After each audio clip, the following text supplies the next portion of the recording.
వాళ్ళది జేమ్ అనే వెరైటీ అండి, 360 వెరైటీ F1 హైబ్రిడ్ కొత్తగా వచ్చింది. నల్లిని బొబ్బరం తట్టుకోగలిగే శక్తి ఉంది. అంటే రాదు అనే కాదు, కొత్త లైన్ కాబట్టి తట్టుకుంటుంది. గింజ శాతం కూడా ఎక్కువ ఉంది. నీకు మైక్రో ఎస్ఎస్ని వేస్తున్నారు కదా, దానికాడికి ఒకసారి కాయ చీల్చి చూసుకోండి, గింజ కూడా దాని మీద ఎక్కువ ఉంటుంది. ఈ వెరైటీలో లక్షణం ఏంటంటే చిల్లలుగా ఎక్కువ పడతాయి. పక్క చిల్లలు గుట్టాకారంలో బాగా చిక్కగా ఇంకా వచ్చి అడవులు పెట్టాలి. ఇతను తక్కువ పెట్టాడు, 30 రంగులో వచ్చి పెడితే ఇంకా బాగా కాసింది చేనికి. ఇంకా ఉత్తయి ఇట్లా ఉంది.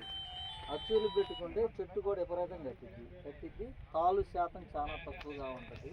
ఈ వెరైటీ ఎలా ఉందండి? మీరు వచ్చారు కదా, చూస్తున్నారు కదా ఫీల్డ్. ఈ వెరైటీ అసలు ఎట్లా ఉందో, మీకేం నచ్చింది? దీనికి కాపు చిక్కగా ఉంది, నల్లి కూడా మొన్నటిదాకా లేదు. చేనమ్మ టైప్ చేనేగా ఇప్పుడే ఇవాళ 2-3 రోజులు మించే కానీ మొన్నటిదాకా కూడా బాగానే ఉంది. అదే చుట్టుపక్కల మొత్తం చూశారు కదా వెరైటీలు, సిటీలోనే అన్నీ వేసారు. కానీ ఇది ఇప్పుడు కూడా నిలబడి తట్టుకుని ఉంది. కావాలని ఇప్పుడు లేట్ చేసి పెడుతున్నాం. దీన్ని సత్తా తెలియాలి అసలు అట్లా ఏముంది, తట్టుకుంటుందా లేదా అనే ఒక అవగాహన కోసమని లేట్గా పెట్టాము. లేకపోతే నెల క్రితం పెట్టాలి.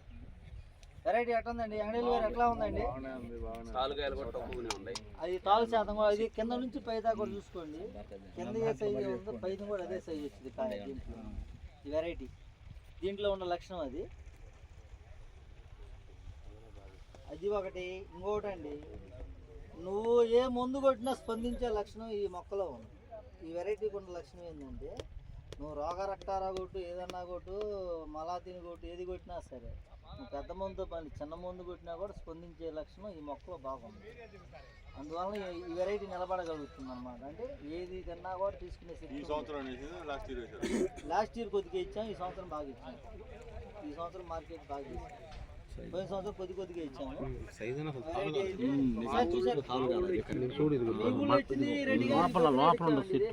ఒక్క తాలుగా చూడండి. సౌరెడ్డి గారని ఆయనకి బతిలాడి లోపల ఎక్కడ ఇంకోటి ఏంటంటే కాయ కింద ఏ సైజ్ అయితే వచ్చిందో పై దాంతో వెరైటీ బాగానే ఉందా? కృష్ణ గారు చెప్పేందండి? బాగానే ఉందా? ఈ విఎక్సిటీ వాళ్ళదే జయమండి. ఒకసారి గట్టిగా చెప్పండి. జయం